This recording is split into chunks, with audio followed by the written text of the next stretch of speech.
Nakuha ko na nga pala yung isa kong abaya. Tapos may nakita na naman ako nung nagandahan lang ako doon sa abaya kasi gusto ko kasi see-through.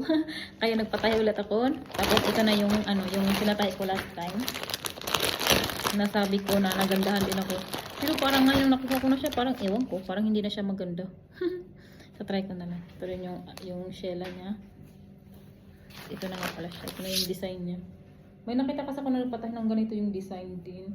Tapos sabi ko gusto ko din. Ayan, tatry ko. Para makita nyo.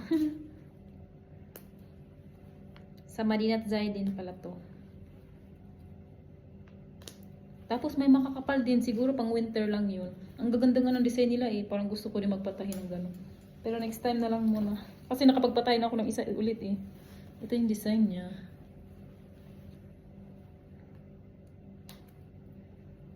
Ayan. Ayan yung niya. Ayan yung details niya dito. Parang hindi ko. Parang hindi siya masyadong maganda. Pero okay lang.